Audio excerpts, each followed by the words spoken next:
Okay, everyone, welcome. Welcome to tonight's show. Medicine Buddha, welcome. I'm Lama Rod. Um, we're just going to give just a little time for people to get into the space. If you're new, please say hello. Yeah, if you're new with us. Yeah, if you're new, this is our Medicine Buddha practice. This is a guided practice. There's a more formal practice on my website and Rumi Sparsha website as well, with practice video and commentary as well. So that's there as well. And in our sessions in person, we just kind of do just a little bit of a talk about some aspect of the practice, and then we will do just a kind of innovative, interesting practice based upon the tradition of Medicine Buddha. So, but I want to keep coming into the space. Again, if you're new, just say hello. So I just like to see everyone who's new coming to the space. And of course, welcome back to everyone who's really been with us for a bit.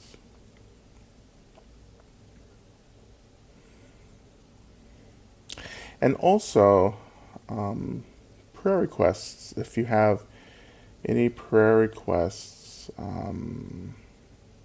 please, or if you want those offered publicly in the practice, please post those in the chats. Anyone you're praying for, including yourself, whatever you may need right now, whatever others may need, please add that. Any updates on some of the people or situations we've been offering prayers for, that those can be also added. I love hearing that, hearing what's happening. Um,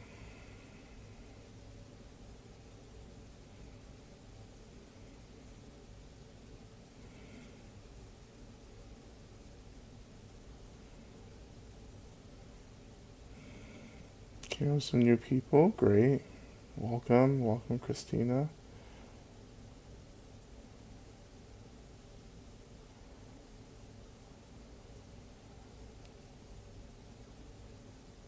Uh, I've been thinking about actually a lot of things this week in relationships to the practice, and there's so much happening always in the world, and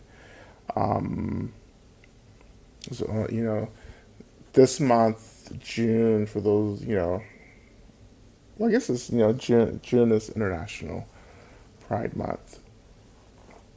Um, but, this is Pride Month. The next week is Juneteenth, which commemorates the emancipation of the last enslaved um, black folks in Galveston, Texas, and that happened in 1865.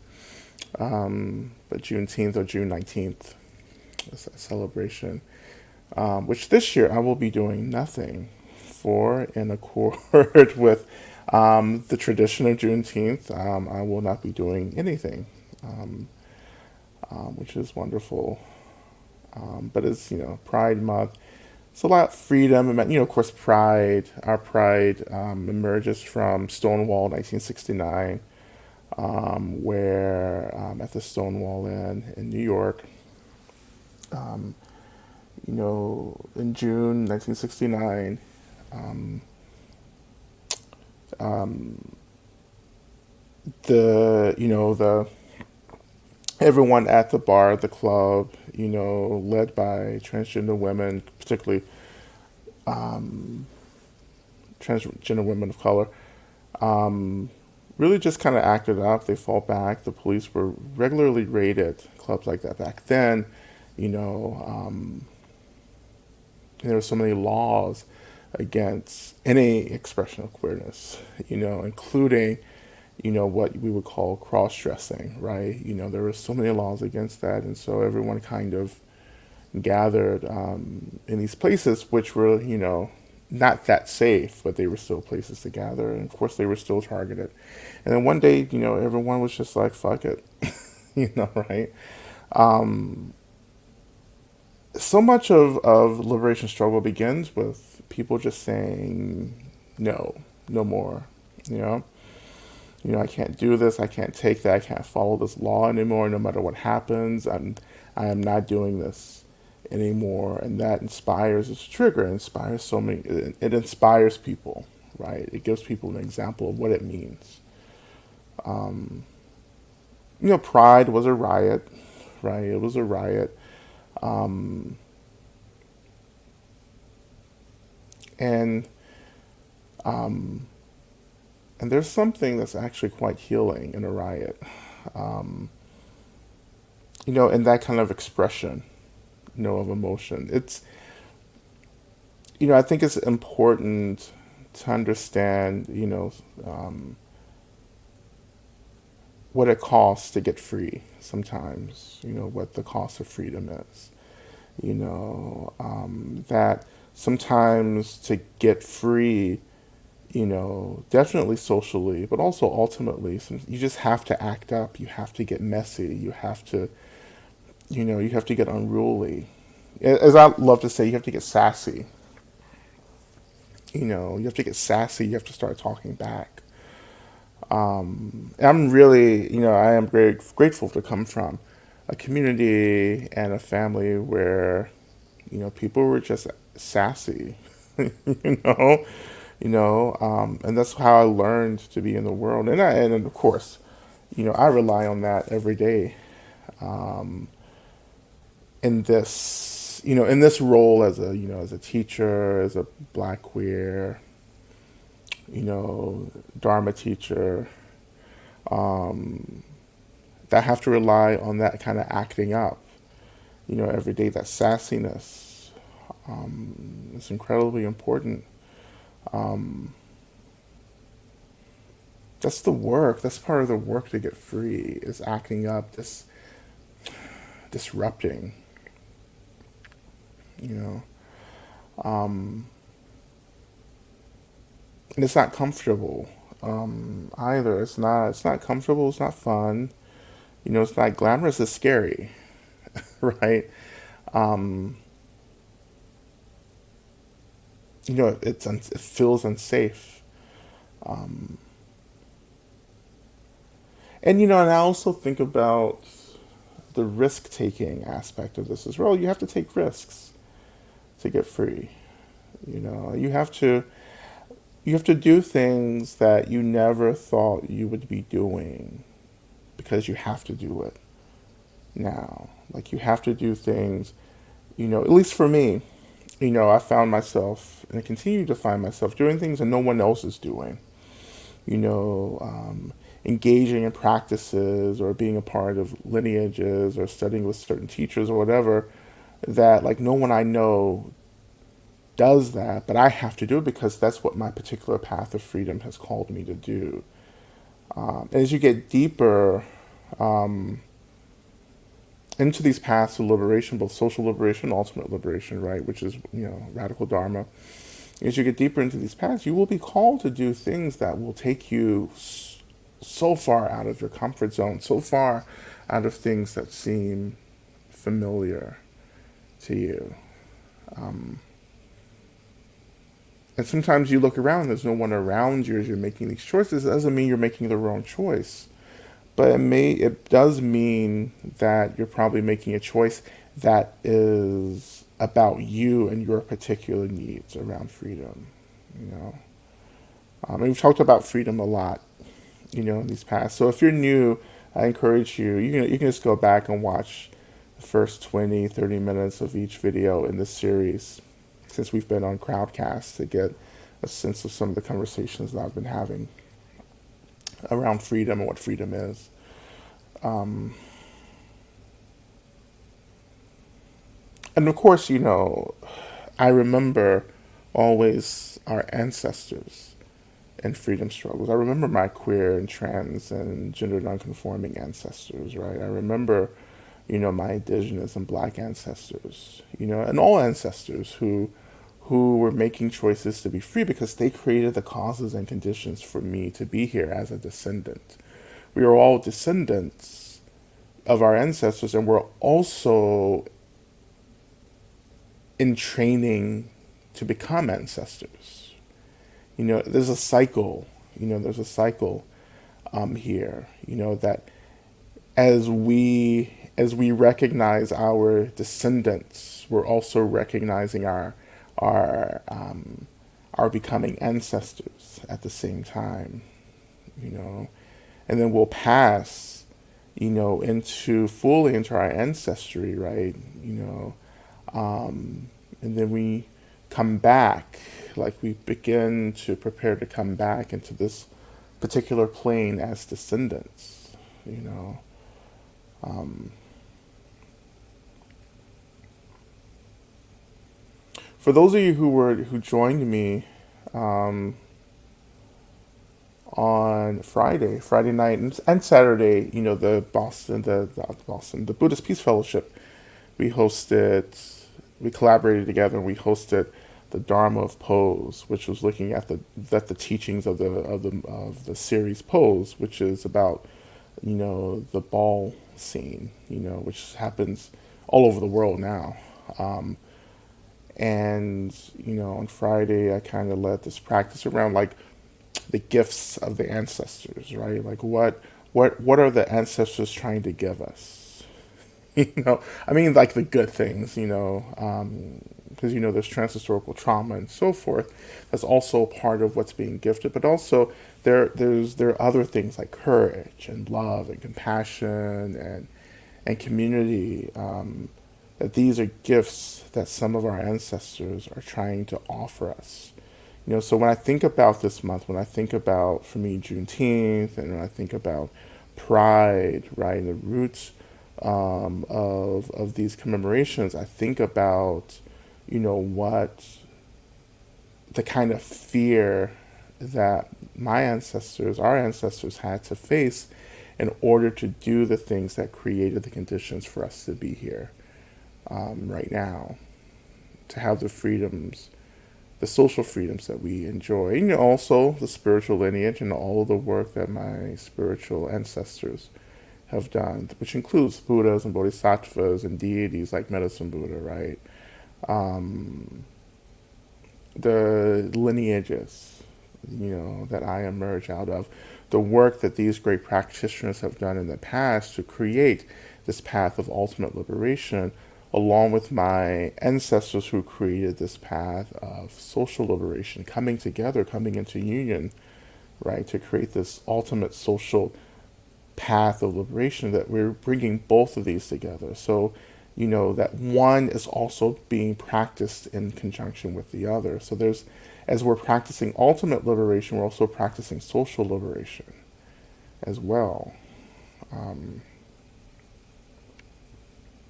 this is incredibly important to remember, and this is a new way of practicing this union of social and ultimate liberation together, that both can be practiced together, right? Um, yeah, and to sit within this confidence of practicing this dual path. There's a confidence that arises from this, as well. Um,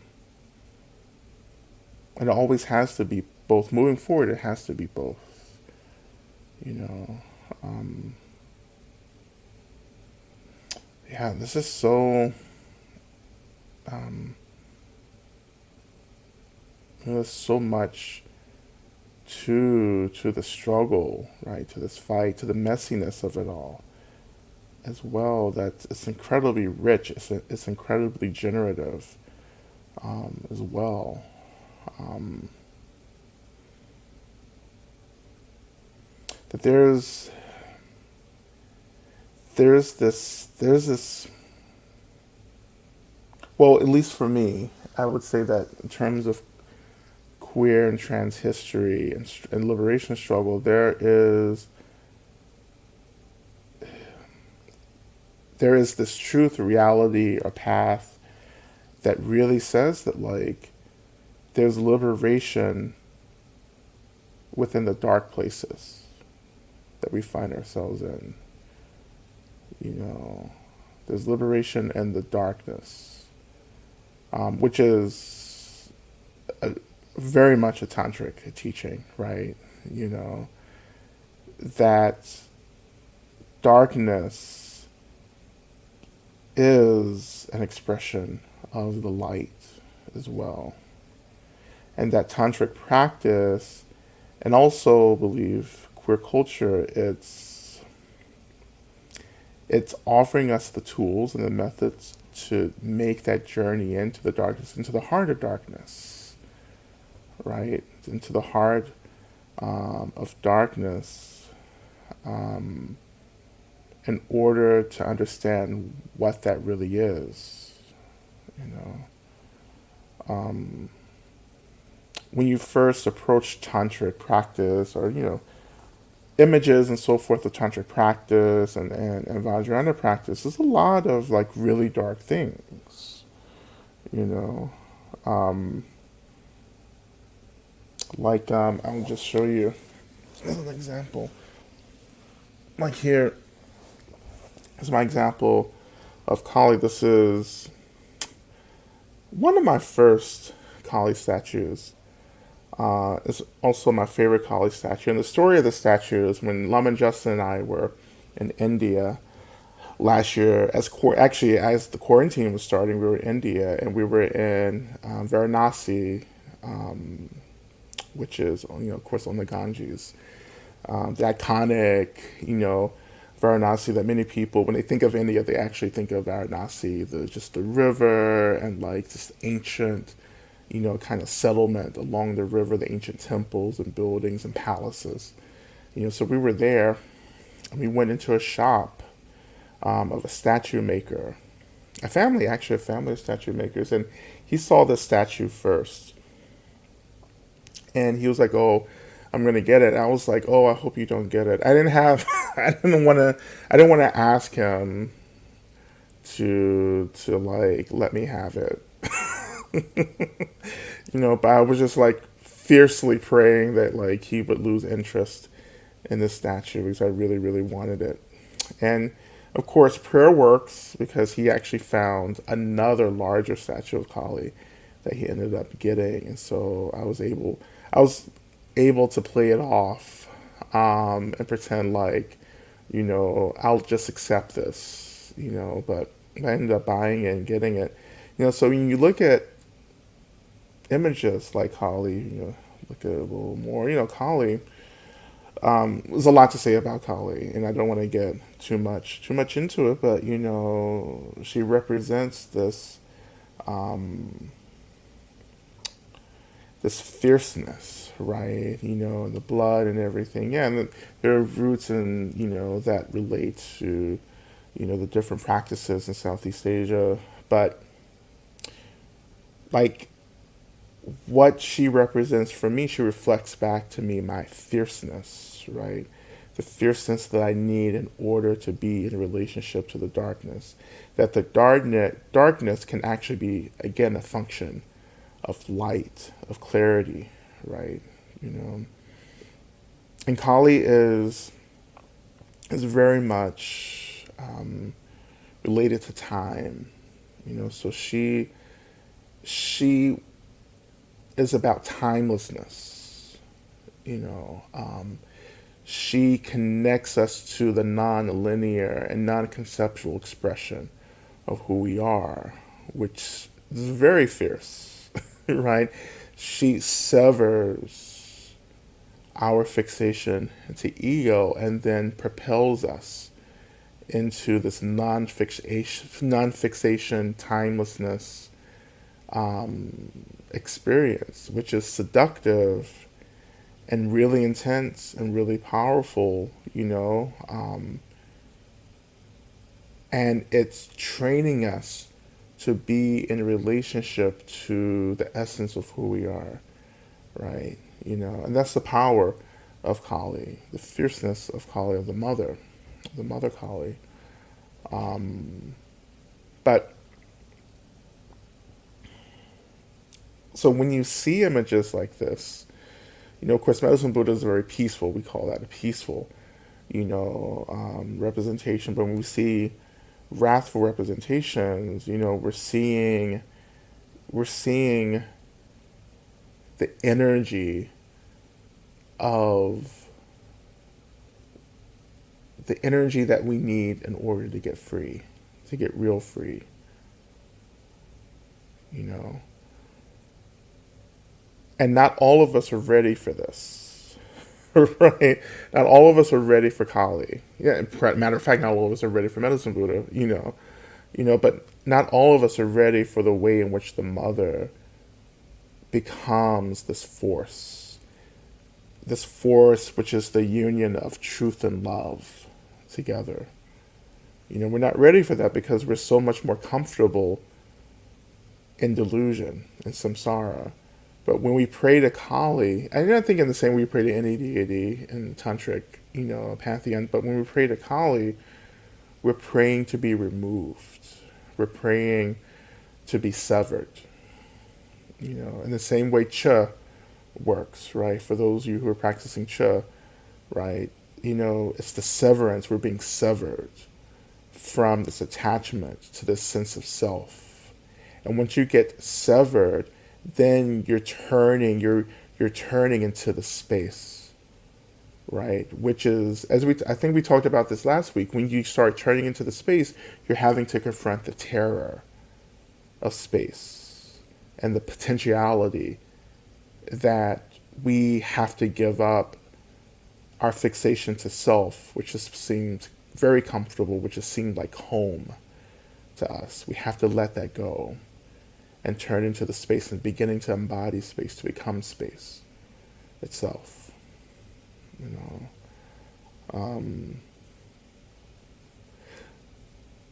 And we also have to be careful too. Like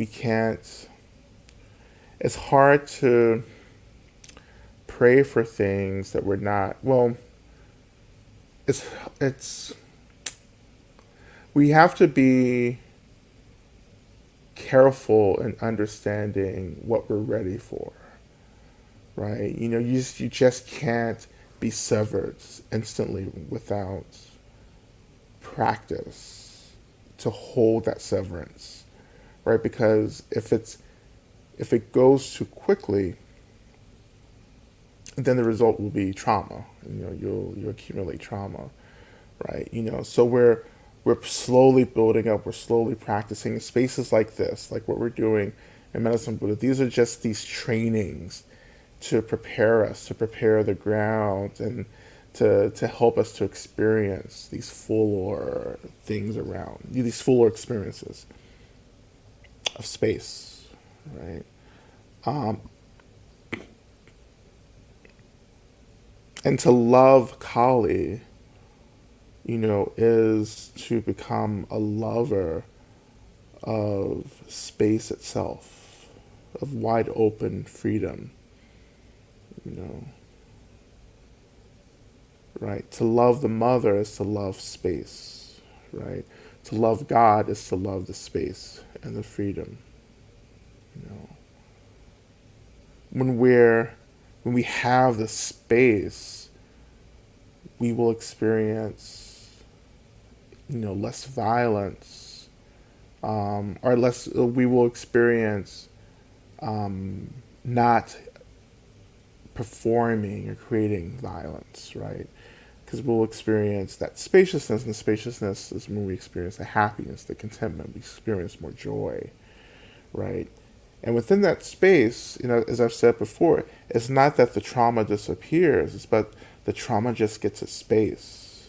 Our trauma is intensified when we're really close to it, and when we're so close to the trauma, there's no space to make different choices, to be in a relationship to trauma. There's no, the lack of space means that we're just reacting over and over and over again to the trauma. But when there's space, then we move into this profound practice of responding. We choose to respond to things. There's a choice, there's an agency. You know, it's not that it's not that like I'm not traumatized or experience trauma. It's that I just have learned to give all the space, right? And of course, some of that learning has come from my devotion to Kali, to Medicine Buddha, right? Which is again, it's a devotion to space. It's like I choose the space instead of the contracting, right? I choose the freedom instead of the shame. I choose the optimism instead of the like criticism. You know, um, I choose curiosity instead of fear. Um, I choose patience instead of the anger. Um, I choose to allow space to hold everything, right? Instead of letting the anxiety shut me down. You know, this is what we're always talking about. This is, not just Kali, but this is what we're just always practicing for in tantric, particularly in Buddhist tantric tradition and practices. That we're just trying to touch the space, and to see and experience what we really are. And the ego or the sense of self isn't who we are. Um, that's an experience that's happening. Like that's something that's happening. That's not necessarily who we are, right? You know. But of course, the path is also going into the ego and beginning to experience the spaciousness within the ego and self existing self as well. Again, you know, we do the practices in order to build the capacity to be in a relationship to space itself, right? And that's, for me, that's where I come from now to do this profound work of liberation from the space, not from the contraction. You'll never get free if you're bound by the contractions and the constrictions and the shutting down. Freedom comes from the space. Freedom is what we offer others. That spaciousness is what we can offer others in our practice. That space for people to be themselves, right? That space to not to always freak out, you know, um, and that space that allows us to be in relationship to the ultimate truth of everything, you know, that helps us to be in the world and say, yeah, this is just a delusion. This is just like this thing that's happening, and it's not the ultimate thing. It's not the ultimate thing that's happening, right? There's another narrative that's also happening. And to start tuning into that open liberatory narrative that helps us to be in this narrative of samsara with much more spaciousness, much more openness, much more curiosity, you know. So that whatever happens, the wars, the famine, the violence, right, the trauma that's happening, you know, we can experience that and we can allow there to be space around these experiences. And we can say, oh, this is just one thing that's happening. The world is happening, but there are multiple worlds happening. There are multiple planes. There are multiple realities happening, right? And ultimately, everything is an expression of space, emptiness, energy. As we sit in our meditation practice, we're learning to connect to that. That's Mahamudra, the Dzogchen, right? To connect to the space, the emptiness, the fluidity of everything.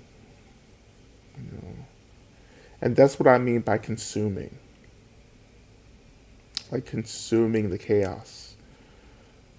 right? Of course, that's what I learned from Majaya, right? To consume the chaos. Um, to consume the chaos means that we allow it to be within this naturally occurring spaciousness.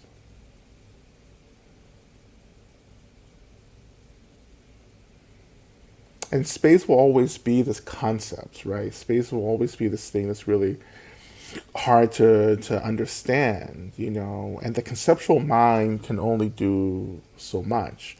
But space is only embodied through experience, right? Space is only found when we start finding the spaces between the thoughts, and we start living in those spaces, when we start understanding and experiencing that, like, everything that happens within space, and how can I experience the space even in the midst of really intense things, you know like, where's the space, where's the openness for me to be? And of course, Mahamudra and Dzogchen teaches us that everything that arises is just space anyway. you know so even the trauma is an expression of space and energy, right?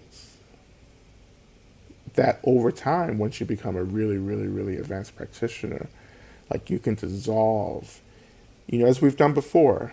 This is a practice that I teach in different spaces, right? Dissolving phenomenon back into emptiness over and over again. When something arises, I dissolve it back. When those waves of thoughts in the ocean like mind rise, we just allow those waves to go right back into the ocean. You know, this allowing, letting the mind do what it naturally does instead of getting in the way. That's one of the ultimate truths of, particularly tantric meditation systems, right?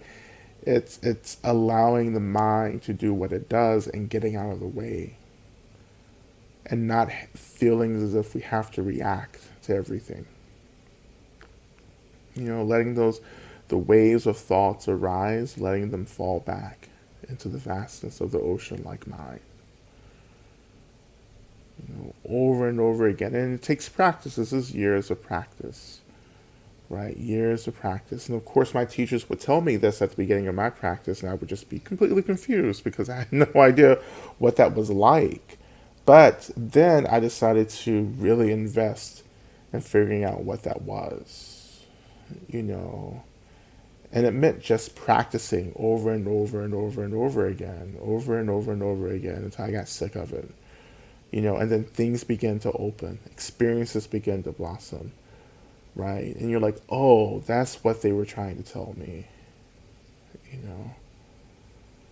That's what my teachers were always saying about emptiness and space. It's like, oh, that's it. And it's something that I can't articulate, but I can experience it, you know.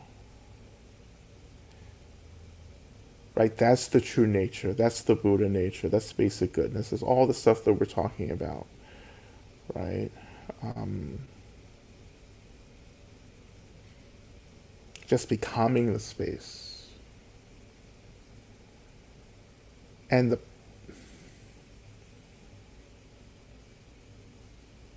not like I want to say power, but it's power, it's agency, but there are gifts that emerge for us when we allow the space to be, when we allow the space to hold us and to hold everything that arises, to trust the space, to do what it's always doing, and how that becomes a kind of spiritual agency or spiritual power for us, that allowing space to hold everything, you know.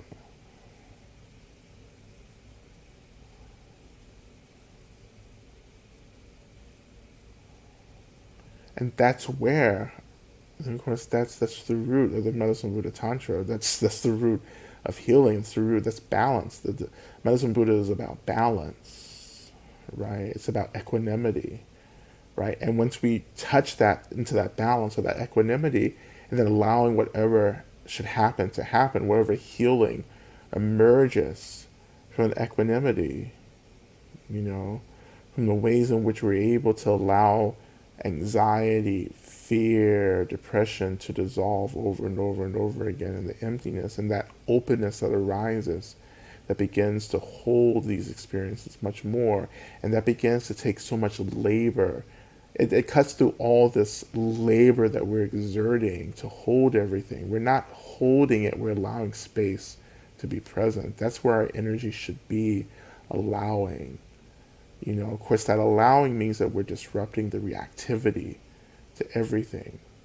You know, that's initially where our exhaustion comes from early on. For those of you who are new and continuing through the practices, you're exhausted because you're fighting with this deeply programmed reactivity to everything. That reactivity creates realities, our reality. That reactivity has created samsara, this delusion that we're moving through and living through. The reactivity creates narratives. We're having to disrupt the reactivity by allowing things to arise, and that begins to open a new narrative, a liberatory narrative that things can be different than this reactivity to the suffering over and over again that actually creates more suffering.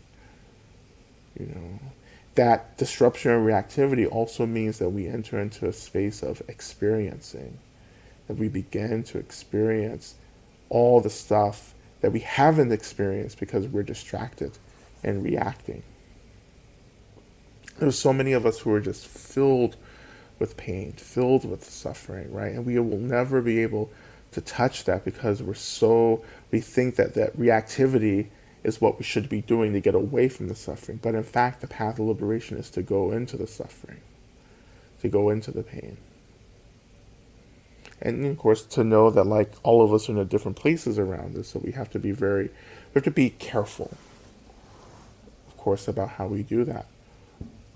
And this is why, I rely on all these sources of refuge, all the beings who love me, all my benevolent ancestors, all the Buddhas, the Bodhisattvas, all the deities like Kali and Medicine Buddha and Tara, and Dimavati and Chinnamasta and Chinrezi, on and on, to know that you're being held, that faith, that trust is what equips us to do this work of disrupting reactivity and moving into the experience of things. The trust that,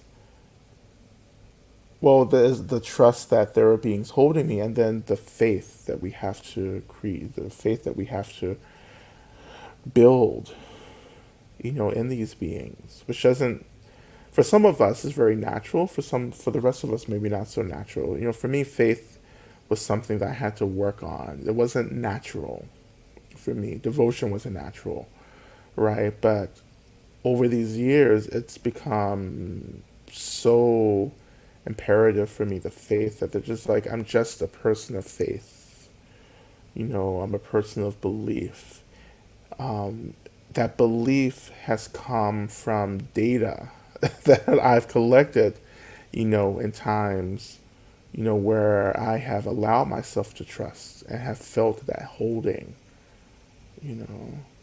my deep faith in the Medicine Buddha Tantra, as I've said before in the past, came out of my experiences of once being really deeply, really like hurt, like being physically hurt, right, and having nothing but the practice of Medicine Buddha to rely on, and how that deepened my trust, and that trust gave way to faith that this actually is something that works, and that whatever happens, happens. And that's another part of the teaching that happens, is that whatever happens, happens. Whatever comes, comes. And knowing that at the end of the day, I don't really need anything. You know, I think that's a hard teaching, and I think that's a teaching that many of us would really benefit from really sitting with. Whatever happens, happens. You know, again, it's about acceptance. It doesn't mean that like um, you condone things, you celebrate things, or you're happy about things. It's not what this that teaching means. It means that first and foremost, I have to admit and tell the truth that this is happening. And then once I tell the truth, and I can start, once you allow the occurrence of something to arise, right? And then I choose responding to that thing and saying, okay, what am I going to do now? You know, when we move into a space of responding, we're also moving into a space of compassion and wisdom. You know, responding means that I can choose the compassionate, wise course of action, you know, which may look very much the same as a reactivity to that thing that happened, you know, but it's about agency, it's about the way that I'm able to choose an awareness what to do instead of just reacting. I can choose this. I can choose to disrupt something from a place of compassion, not from a place of just wanting other people to be hurt and wounded just like I am, which is where a lot of activism comes from, actually. You know, I want people to hurt like me, so this is what I'm doing.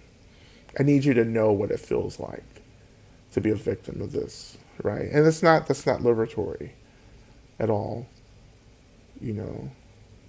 It's not liberatory at all, you know. But when you come from this place of saying, you know what, everyone is hurting. I'm hurting. The person who hurt me is hurting. And what I want to do is disrupt this violence. And what's the best way to do that? To disrupt the violence. Again, to me, to disrupt the violence that this person is experiencing. What should I do? You know, what kind of action should I take? How should I fight back if I need to fight back? You know, you know. Surrender to the truth, right? Surrender. You know, surrender. And as you surrender to the truth, you're having to surrender to the heartbreak of the truth, of what the truth is telling us about who we are and what we're doing and how we're impacting the world. You know? As I often say, we have to implicate ourselves. We have to implicate ourselves. You know.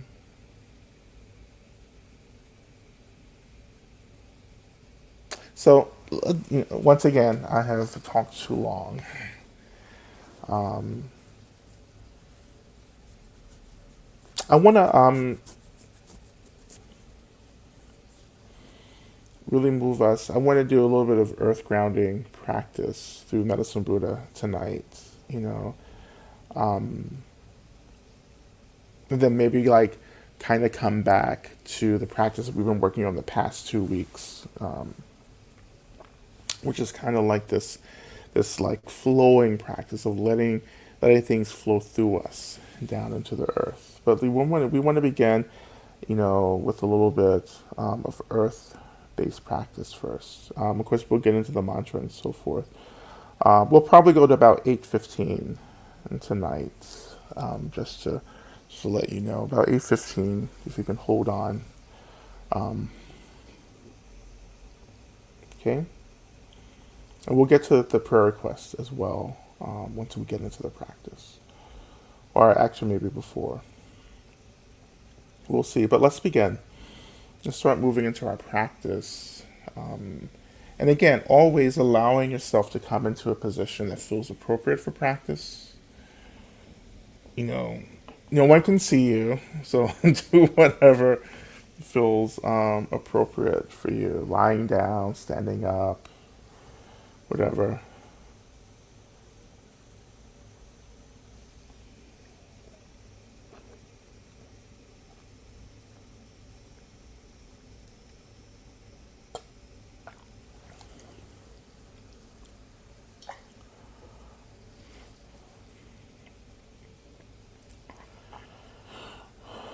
And just moving into generating an aspiration for practice. And again, an aspiration is just why am I practicing and who am I practicing for today?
And so when you're ready, I invite you to shift your attention to your heart center.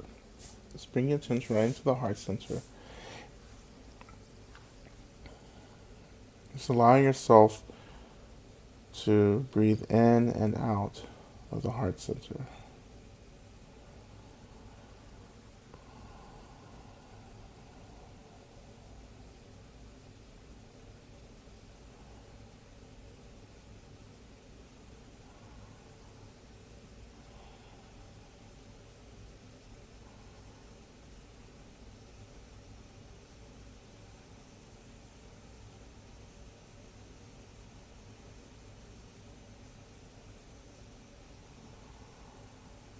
And here,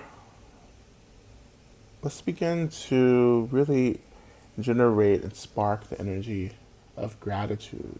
So, reflecting on something or someone you're grateful for, or reflecting on the labor and the kindness that we've been offered, you know, all the time, really.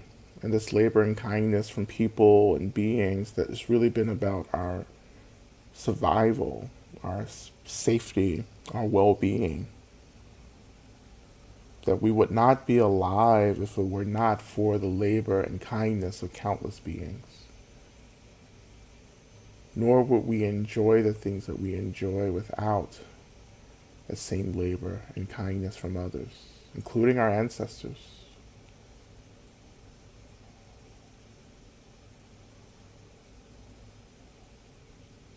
Allowing that energy of gratitude to awaken in the heart center and allowing that energy to begin to really grow, circulate through the whole body. And as always, like letting this energy of gratitude hold you, to take care of you. And this is part of what we mean by surrendering to the truth, right?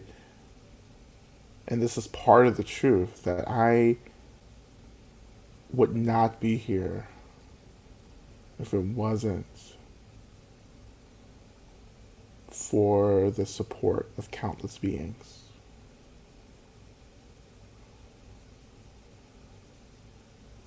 And I'm receiving the support every second of every day.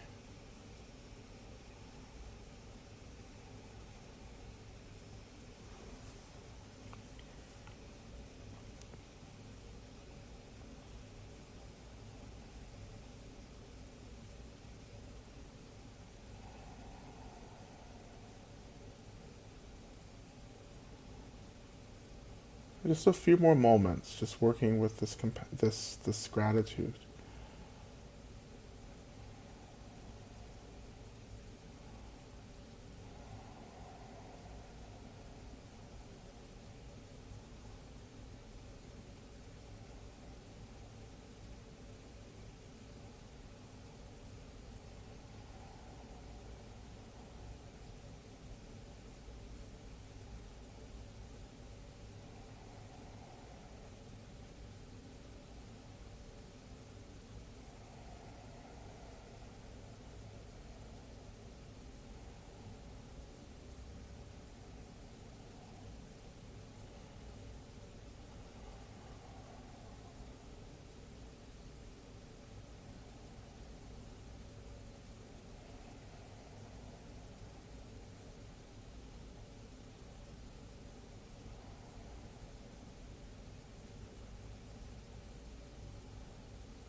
You're ready. I invite you to begin to imagine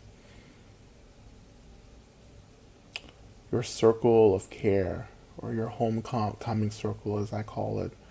But beginning to imagine that all the beings who love you begin to appear around you in a circle. All those family or friends or lovers or deities, and you know, even a random stranger once that did something really incredibly kind for you, invite them into the space. And any deity, bodhisattva, Buddha that you feel connected to, invite them into the space.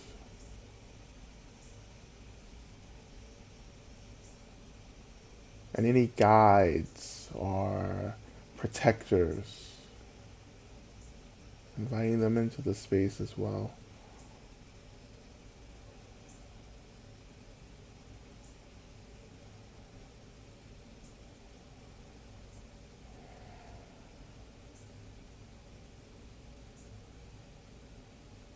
And just feel what it's like to be surrounded by beings who want you to be well, who want you to survive, who want you to thrive.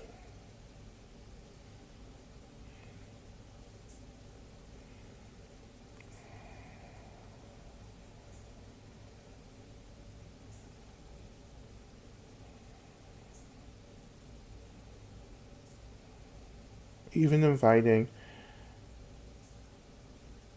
your your heroes or your heroines or your role models, your mentors, people maybe beings you've never even met, but whom you love and admire, inviting them as well.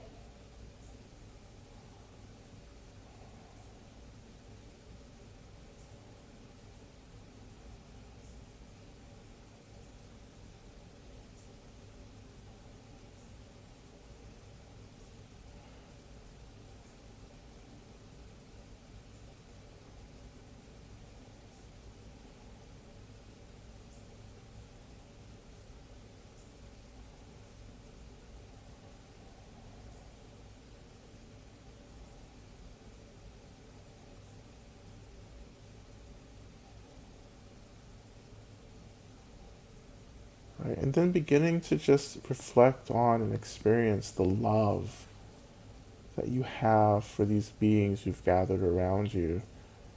That not only do they love you and care for you, that you love and care for them, and beginning to feel that reciprocity of offering this love and receiving it back, offering and receiving back.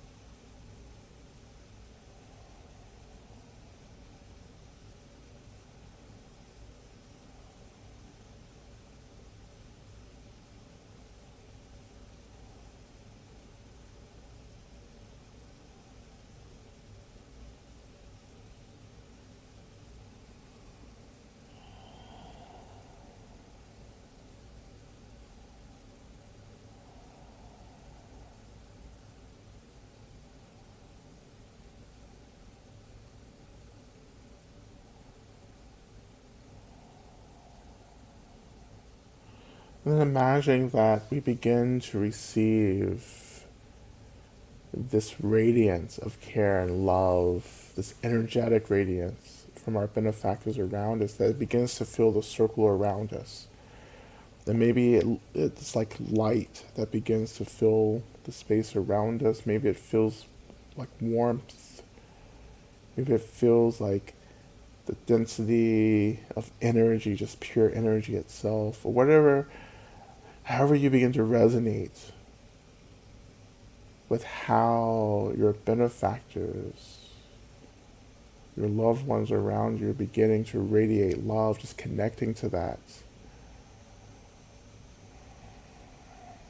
allowing that energy to begin to also fill up the body, to saturate you with this deep care.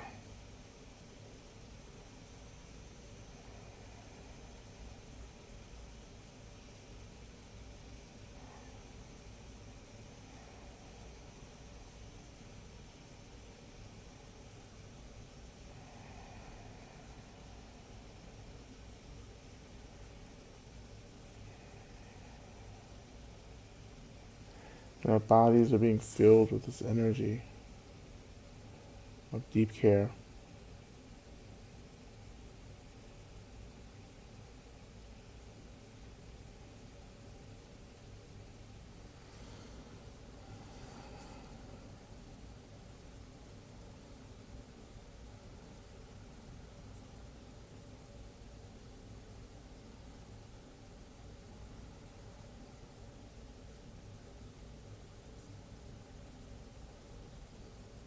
And imagining that as our bodies are filling with this energy of care and also the energy of gratitude that we previously generated, that these energies slowly become concentrated within the heart center.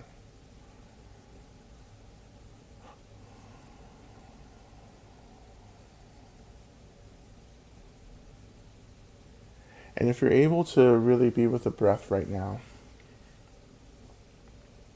and it's okay if you're not, but if you're able to do a little bit of work with the breath in this moment, I invite you to begin breathing in and out of the heart center again. And we're breathing into this concentrated energy, this concentrated love and care and gratitude.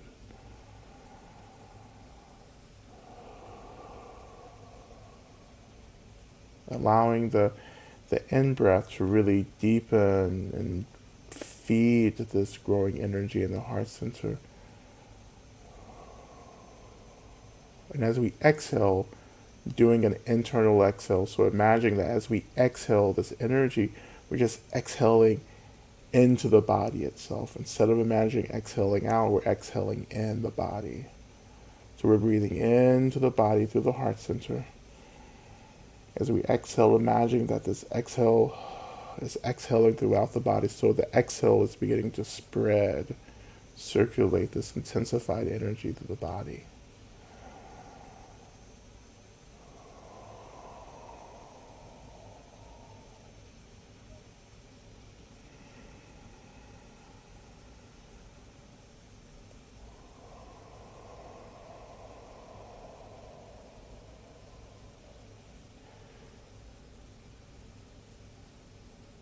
So again, we're still receiving the energy of care and love from our circle of care around us. Still feeling that entering, absorbing through the body. Feeling this energy concentrating in the heart center. Breathing in and out of the heart center. Inhaling deeply in the heart center, exhaling in the body. Circulating that energy even more throughout the body.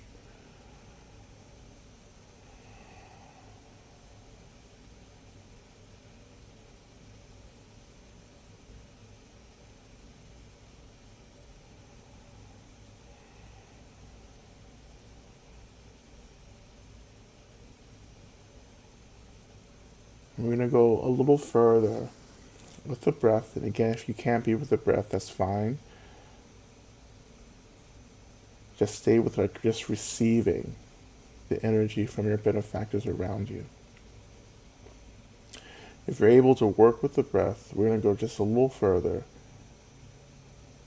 And so in this next part of the practice, we're going to inhale into the heart center and then hold the breath in the heart center for as long as is appropriate, maybe a couple, 5 or 6 seconds.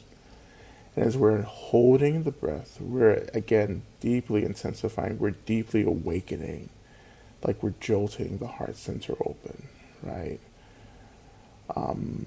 We're intensifying all the energy that's awakening, not just the gratitude, not just the care that we're receiving from our benefactors, but we're intensifying Shakti, that's slowly being awakened. Also prana, right? That's also always with us, and just really being just to move deeper into the energetic openness of the heart center before we continue. Okay, so we're gonna begin, and we're gonna do it 3 times. Okay, for those of us who are able to do it tonight. Okay, so beginning the first breath, inhaling deeply into the heart center, holding,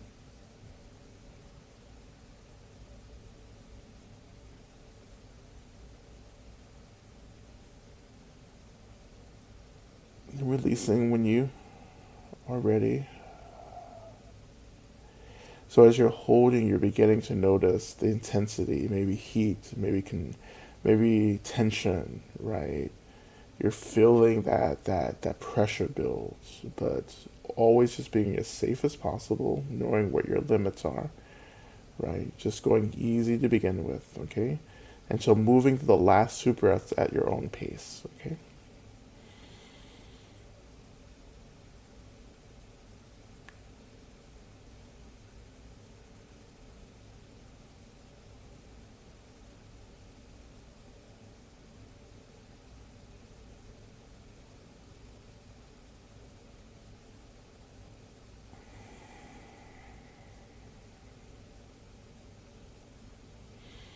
And on the last breath, allowing your awareness to really drop down into the heart center, into this intensifying energy and pressure, okay?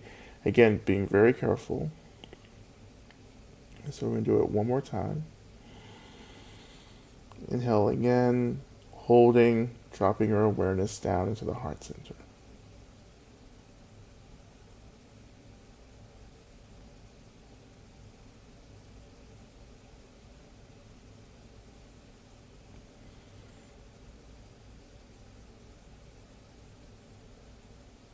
And releasing.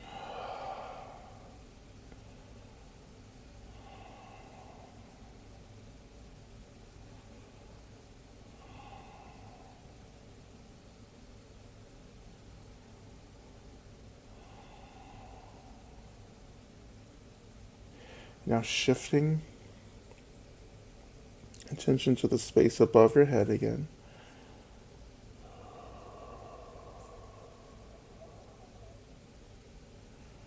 We begin to imagine that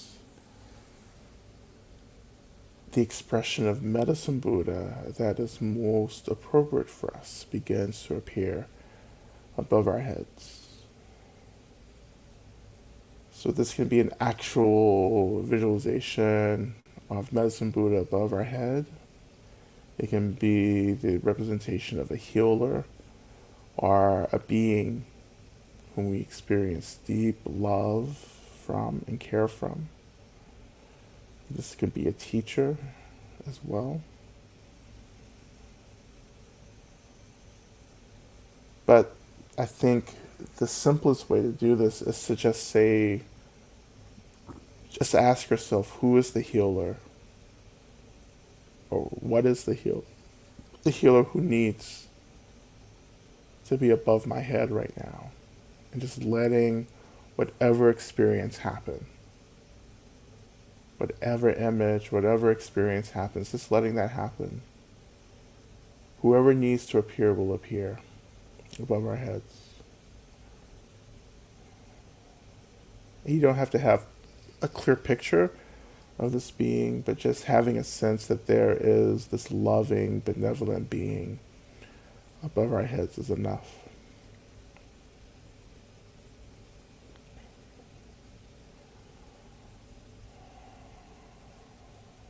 And again, they imagining that this being begins to radiate, glow with this energy of really healing, which is the form of like white light radiating from their bodies or their beings. It's like the light of the moon radiating above our heads.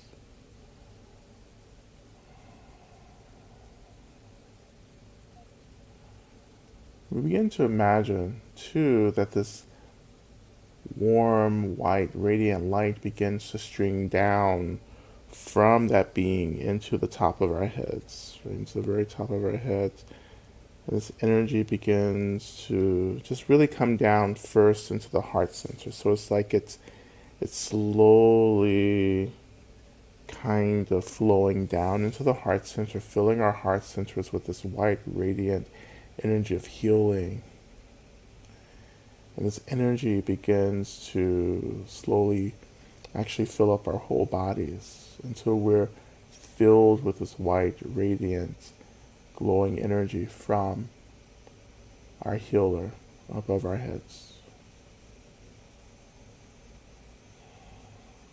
Just beginning to sit with that, just for a few moments, not long, just really deeply drinking and accepting, opening to this healing, radiant energy from the healer above our heads, the expression of Medicine Buddha.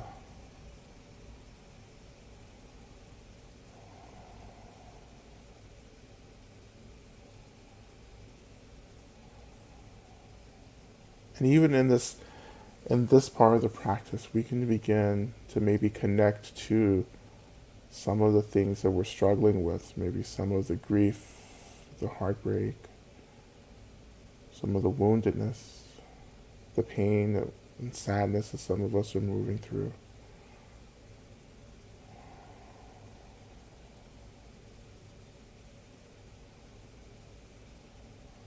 Letting this energy begin to actually water these experiences of suffering.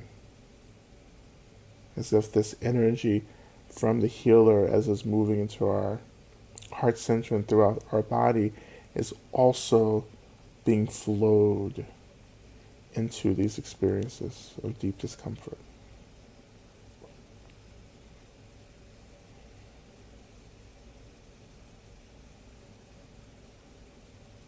And just letting this energy just flow, not wanting to change anything, not imagining that things get better or whatever. Just all we're doing is just imagining this energy of healing flowing into situations, like watering something that's intensely dry, giving water to something that's intensely thirsty, just watering these situations of suffering.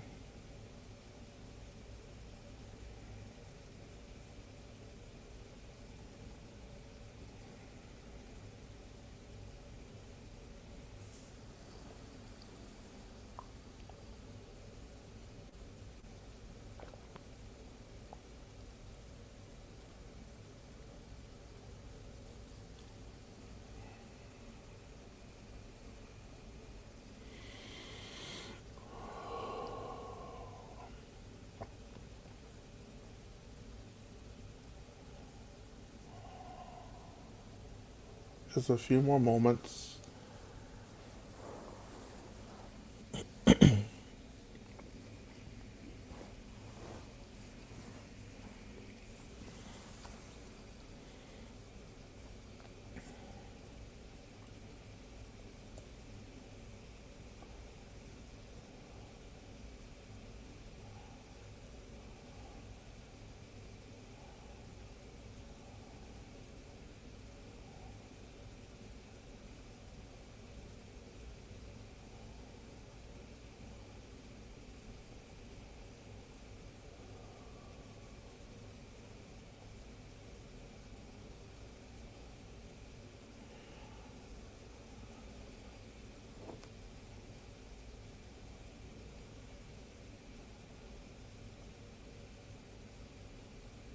And so I want to transition us into the first part of our mantra.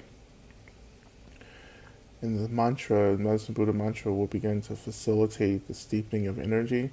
And I encourage you to allow yourself to go wherever you may need to go as we begin the mantra practice. So let the mind wander where it needs to wander, as you're staying connected to your circle of benefactors, to the energy of healing